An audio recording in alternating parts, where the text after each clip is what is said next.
Good morning friends, welcome back to Gupta smart classes.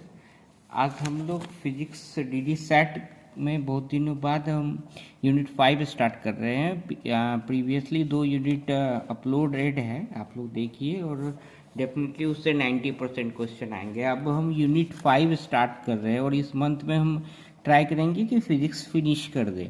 तो unit 5 में हम लोग लाइट वाला पोर्शन करेंगे, जो ऑप्टिक्स वाला पोर्शन है वो करेंगे। इसमें पहले हम लोग कर रहे हैं रिफ्लेक्शन, रिफ्रैक्शन, स्नेल्स लॉ और रिफ्रैक्टिव इंडेक्स, और इससे आप एक एमसीक्यू एग्जाम में एक्सपेक्ट कर सकते हो और इस वीडियो से कुछ भी बाहर नहीं आएगा। आज हम लोग रिफ्लेक्शन ऑफ लाइट करते हैं, ठीक है। तो what is reflection of light? Reflection मतलब देखिए, ये डायग्राम से समझते हैं, बहुत ही सिंपल है। ये एक मिरर है, एक रिफ्लेक्टिंग सरफेस है, और ये एक इंसिडेंट रे है, और ये एक रिफ्लेक्टेड रे है, ठीक है। और ये एक नॉर्मल है, सब डायग्राम में दिख रहा है। तो नॉर्मल के साथ जो इंसिडेंट रे का एंगल बोलता है क्रिएट होता है, उसे आई बोलते हैं। मतलब जो इंसिडेंट रे मिरर पे हुई और ये ऐसे रिफ्लेक्ट हो गई, तो नॉर्मल के साथ जो रिफ्लेक्टेड रे एंगल क्रिएट करेगा उसे आर बोलेंगे। तो what is reflection of light? जब लाइट एक ही मीडियम में रिफ्लेक्ट, देखिए इस साइड वाला मीडियम एक है और इधर दूसरा मीडियम, अगर लाइट इसको क्रॉस कर जाती तो वो रिफ्लेक्शन नहीं होगा। तो रिफ्लेक्शन कौन होगा? जो इंसिडेंट रे उसी मीडियम में रिफ्लेक्ट हो जाए, तो वो क्या होगा? Reflection of light. तो उसी को सिंपल लैंग्वेज में लिख दिए, light bouncing back in the same medium में बैक हो जाए। अब इसी को लॉज ऑफ रिफ्लेक्शन है। तो लॉज ऑफ रिफ्लेक्शन क्या है? तो लॉज ऑफ रिफ्लेक्शन बोलते हैं angle of i equal to angle of r. आई क्या है? Angle of incidence. ये जो पर आई जो बोला, angle of incidence equal to angle of reflection. तो i equal to angle r. और दूसरा लॉ क्या बोलता है? दूसरा, the incident ray, the reflected ray and the normal at the point of incidence lie in the same plane. देखिए यहाँ पे incident ray, reflected ray and normal, ये सब एक ही प्लेन में, ये इस साइड आता तो दूसरा प्लेन हो जाता, तो ये एक ही प्लेन। तो वट क्या पढ़े हम लोग रिफ्लेक्शन ऑफ लाइट में? कि जब लाइट सेम मीडियम में बाउंस बैक हो जाए तो उसे रिफ्लेक्शन ऑफ लाइट बोलते हैं, और angle I equal to angle R होता है। इसमें ये इंपॉर्टेंट है, ये याद रखना कि एंगल आई जो है वो नॉर्मल के साथ बनता है, एंगल आर जो है वो नॉर्मल के साथ बनता है, ठीक है। अब आते हैं रिफ्रैक्शन ऑफ लाइट, जो इससे ज़्यादा इम्पोर्टेंट है। रिफ्रैक्शन मतलब क्या होता है? रिफ्रैक्शन मतलब अभी बताए थे, जैसे रिफ्लेक्शन में लाइट टकरा के सेम मीडियम में जाएगी। रिफ्रैक्शन में क्या है? जैसे देखिए, रिफ्रैक्शन में ये एक अलग मीडियम है, ये एक मीडियम 2 है। ये कौन सा है? मीडियम 1 बोल सकते हैं इसको। तो ये इसको क्या बोलेंगे? मीडियम 2 बोलेंगे, ठीक है। तो यहाँ पर देखिए, आई इंसिडेंट हो रहा है एंगल, और ये सेम मीडियम में बैक हो जाती तो क्या बोलते हैं? रिफ्लेक्टेड। यहाँ इंसिडेंट हुआ और दूसरे मीडियम में जा रहा है तो वो रिफ्रैक्शन। तो मतलब रिफ्रैक्शन का जहाँ भी कंसेप्ट आएगा वहाँ 2 मीडियम होंगे, इतना क्लियर है। तो ray passes from one medium to another medium, मतलब पास कर जाता है, बाउंस बैक नहीं करता। बाउंस बैक करता तो वो रिफ्लेक्टेड हो जाता, पास कर जा रहा है। अब पास 2 तरीके से होता है, देखिए, एक मीडियम रेयरर होता है, एक डेंसर होता है। तो रेयरर जनरली एयर मीडियम बोलते हैं, डेंसर मतलब कोई मटेरियल होगा, जैसे ग्लास होगा, जैसे वाटर होगा। तो अब देखिए, रेयरर से आया तो इसमें देखिए रेयरर से इंसिडेंट होकर जब डेंसर में आएगा तो देखिए ये नॉर्मल की तरफ मुड़ गया है, ठीक है, ये दिख रहा है, क्लियर है। तो इसमें ऐसा क्यों होता है? ऐसा इसलिए, देखिए मैंने लिखा है, रेयरर टू डेंसर में आएगा तो बेंड्स टूवर्ड्स द नॉर्मल, मतलब नॉर्मल के साइड चला जाएगा। डेंसर टू रेयरर आ जाएगा तो bends away from the normal, normal से देखिए दूर चला जाएगा। अब इसी को हम कैसे समझें, ऐसा क्यों होता है?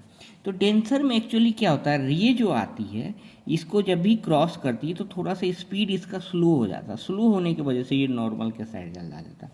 सेम वे डेंसर से सपोज रेयरर में आ रही है, तो डेंसर से जैसे ही रेयरर में आएगी एयर मीडियम से, इसका स्पीड ज़्यादा हो जाता है, ज़्यादा होने की वजह से ये थोड़ा सा डिविएट कर जाती है, तो इसीलिए ये जो है अवे फ्रॉम द नॉर्मल। तो ये दोनों पॉइंट इंपॉर्टेंट है, एमसीक्यू पूछ सकता है कि अगर रेयरर टू डेंसर जाता है तो टुवर्ड्स द नॉर्मल जाता है या अवे फ्रॉम द नॉर्मल जाता है। तो ये हमें याद रखना है कि डेंसर में जाएगा तो नॉर्मल से सटा हुआ जाएगा, रेयरर टू डेंसर, और डेंसर टू रेयरर जाएगा तो अवे फ्रॉम द नॉर्मल होगा।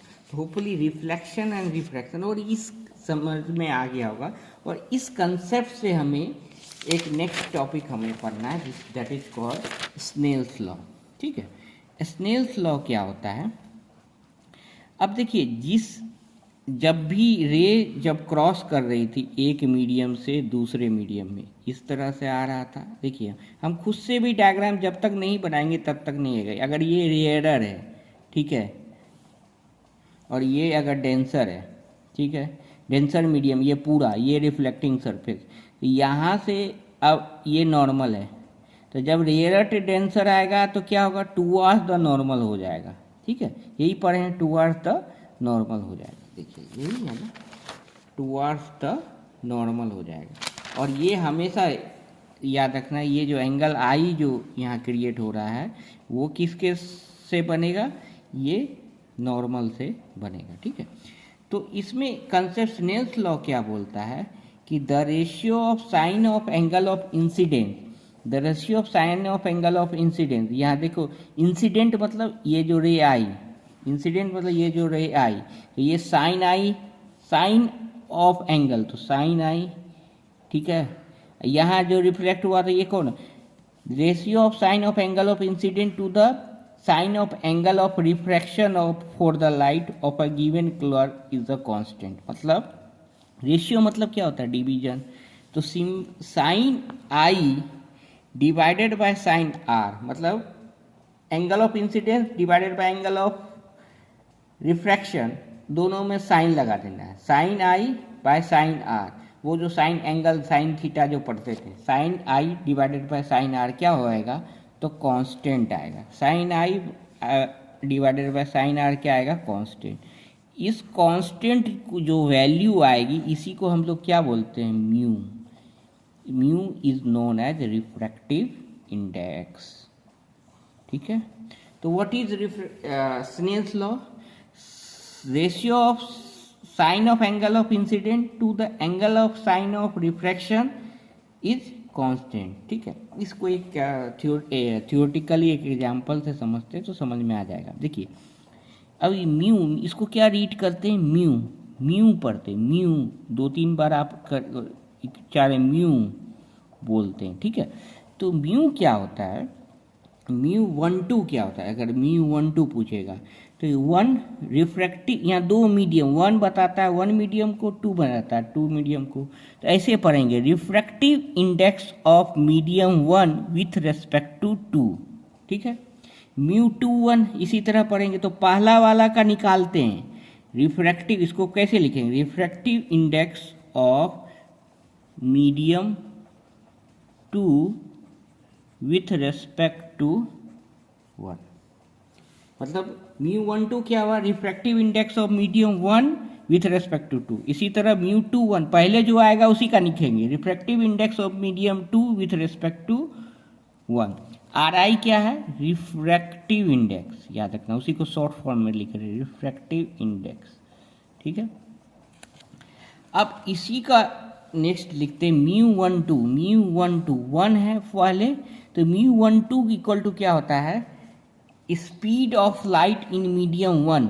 Speed of light in medium 1, देखिए लाइट जो है यहाँ पे, ये जो रे ये मीडियम 1 था, ये मीडियम 2 था, ये रेयरर बोल रहे थे, यहाँ पे इधर डेंसर बोल रहे थे। इसी को बोलेंगे म्यू 1-2 को speed of light in medium 1 divided by speed of light in medium 2।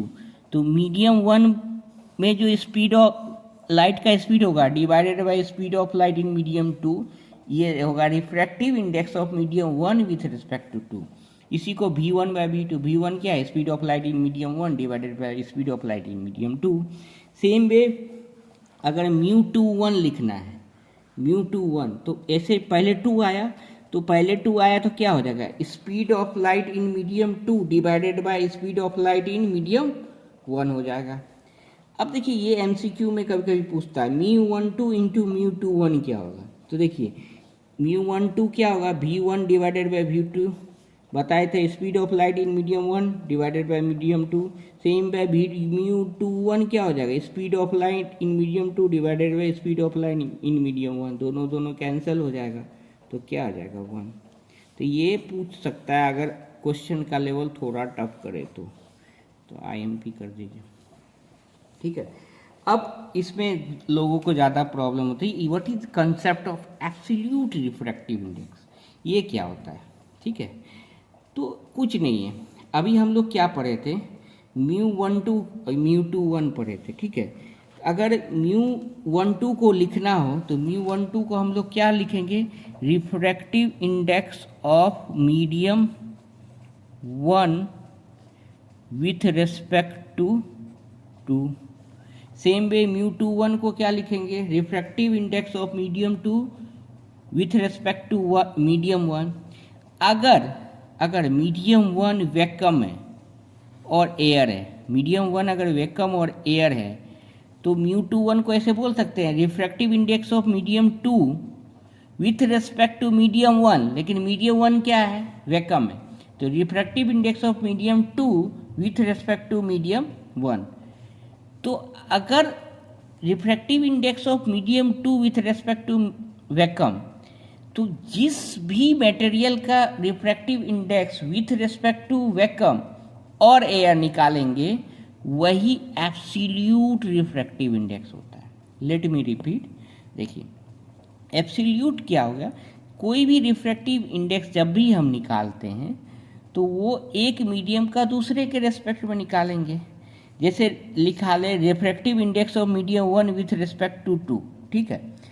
अगर मीडियम 2 यहाँ पे एयर हो जाए या वैक्यूम हो जाए तो refractive index of medium 1 with respect to air बोलेंगे।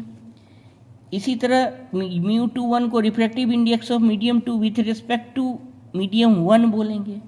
लेकिन अगर मीडियम 1 या मीडियम 2 एयर या वैक्यूम है, वैक्यूम मतलब खाली है, कोई एयर नहीं है, तो वो उस केस को हम एब्सोल्यूट रिफ्रैक्टिव इंडेक्स बोलेंगे। मतलब क्या, किसी भी मटेरियल का जैसे μ12 है या μ21 है, तो μ1 मतलब क्या, मीडियम 1 है, तो अगर दूसरा मीडियम एयर या वैक्यूम होगा तो जब भी हम रिफ्रैक्टिव इंडेक्स निकालेंगे वो एब्सोल्यूट रिफ्रैक्टिव इंडेक्स कहलाता है। फिर से मैं बता देता हूँ, μ21 क्या हुआ, अगर मीडियम 1 वैक्यूम है तो refractive index of medium 2 with respect to vacuum, तो वो हो गया एब्सोल्यूट रिफ्रैक्टिव इंडेक्स। हम इसी को पढ़ते हैं, कोई भी refractive index absolute refractive index ही पढ़ा जाता है। जनरली हम एब्सोल्यूट रिफ्रैक्टिव इंडेक्स को रिफ्रैक्टिव इंडेक्स बोलते हैं। जैसे देखिए इसमें मैंने लिख दिया है, absolute refractive index of a medium is simply called its refractive index, उसी को रिफ्रैक्टिव इंडेक्स बोलते हैं। अगर देखिए हमने क्या पढ़ा था कि μ12 क्या होगा, जैसे μ12 यहाँ लिखेंगे, speed of light in medium 1 divided by speed of light in medium 2। तो अगर मीडियम 1 पर है वैक्यूम हो या एयर हो तो speed of light in vacuum divided by speed of light in medium, वही म्यू होगा, ठीक है। μ12 अगर यह 1 और 2 लिया जाता तो speed of light in vacuum medium 1 divided by speed of light in medium 2। अगर मीडियम 1 मेरा वैक्यूम है या एयर है तो इस केस में क्या बोलेंगे, speed of light in vacuum divided by speed of light in medium. तो स्पीड ऑफ लाइट को हम किससे डिनोट करते हैं, c से, c बाय v। और speed of light in vacuum क्या होता है, और एयर में थोड़ा सा कम होता है बट हम यही मान लेते हैं, इन वैक्यूम 3 × 10⁸ मीटर पर सेकेंड। तो म्यू की वैल्यू क्या हो जाएगी, 3 × 10⁸ मीटर पर सेकेंड डिवाइडेड बाय v, ठीक है।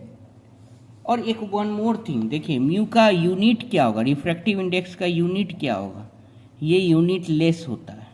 क्यों, देखिए स्पीड ऑफ लाइट हमने यूनिट का स्पीड किस में मेजर करते हैं, मीटर पर सेकेंड में, और डिवाइड करेंगे फिर दूसरे मीडियम का स्पीड, वो भी मीटर पर सेकेंड में, तो मीटर पर सेकेंड कट जाएगा तो यूनिट क्या हो जाएगा, ये एक यूनिट लेस क्वांटिटी है। तो ये भी एक एमसीक्यू यहाँ से बन सकता है कि रिफ्रैक्टिव इंडेक्स का यूनिट क्या होता है, तो ये एक यूनिट लेस क्वांटिटी है। ठीक है, तो mu equal to C by भी देखें।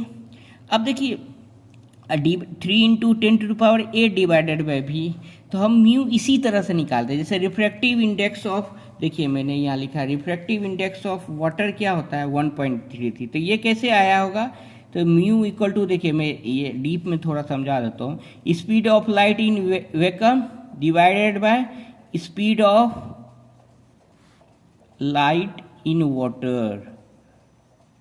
तो ये कैलकुलेट किया गया तो इसकी वैल्यू कितनी आई 1.3। ये वैल्यू याद नहीं करना, मैं समझाने के प्रोस्पेक्टिव से लिखा रहा हूँ कि स्पीड ऑफ लाइट मतलब म्यू कैसे कैलकुलेट करते हैं, और ये सब अब नेक्स्ट आता है example of refraction of light, ये इम्पोर्टेंट है। ये जो भी एग्जाम्पल है ये इम्पोर्टेंट है। ट्विंकलिंग स्टार का जो चमकना है था due to atmospheric refraction of light, ये याद करना होगा। और दूसरा देखिए, जब भी हम पेंसिल पार्शियली इमर्स करते हैं इन वाटर, तो ये थोड़ा सा बेंट, पेंसिल या कुछ भी आप डालोगे तो वो बेंट रहेगा, या कुछ आप लेमन या लोटा या मग कुछ भी डालोगे तो वो थोड़ा सा ऊपर उठा रेज किया हुआ दिखेगा। तो जब भी कुछ वर्ड रेज आ जाए, उठा हुआ दिखे, तो वो due to refraction of light होगा। और दूसरा क्या, इसमें दो इम्पोर्टेंट मुझे लगता है एमसीक्यू आ सकता है कि the sun is visible to us 2 minutes before equal actual sunrise and 2 minutes after actual sunset. मतलब सनराइज के 2 मिनट पहले हमें दिखता है और सनसेट के 2 मिनट बाद तक सन दिखता है। This is possible due to refraction of light. तो ये दो इम्पोर्टेंट एमसीक्यू यहाँ से आप प्रिपेयर कर सकते हैं। पूछ सकता है कि twinkling of a star is due to which phenomenon, तो due to refraction of light. Same way पूछ सकता है कि जो भी हम कुछ पार्टिकल अगर बाल्टी में वाटर में रखते हैं तो वो बेंट दिखता है due to refraction of light. Sun visible होता है मतलब 2 मिनट पहले और 2 मिनट बाद तक, सनराइज से 2 मिनट पहले और सनसेट के 2 मिनट बाद तक दिखता है, तो वो क्या फेनोमेना, तो refraction of light. Last year exam में पूछा था एक टोटल इंटरनल रिफ्लेक्शन का एग्जाम्पल, वो हम लोग नेक्स्ट लेक्चर में देखेंगे। इस बार ये भी पूछ सकता है रिफ्रैक्शन ऑफ लाइट। तो इससे वेरी सिंपल कॉन्सेप्ट हो और इससे 1 MCQ आएगा। एक बार आप कोई भी डाउट हो तो जैसे इसमें क्या क्या, एक तो एग्जाम्पल इम्पोर्टेंट हो गया, रिफ्रैक्टिव इंडेक्स का यूनिट इम्पोर्टेंट हो गया, यूनिटलेस होता है, ठीक है। और स्नेल्स लॉ क्या होता है, sine I by sine R, तो ये याद रखना है, कांस्टेंट होता है बस। और रिफ्रैक्शन ऑफ लाइट में ये याद रखना है कि जब रेयरर टू डेंसर जाएगा तो टूवर्ड्स द नॉर्मल जाएगा, और डेंसर टू रेयरर जाएगा तो अवे फ्रॉम द नॉर्मल जाएगा। ये बेसिक कंसेप्ट है। होपफुली आपको यहाँ तक का कंसेप्ट क्लियर हो गया। कोई भी डाउट हो you are free to write down in comment section. Next lecture will be coming soon और ये लाइट चैप्टर फिनिश हो जाएगा और इससे 1 MCQ definitely you can expect. Thank you very much.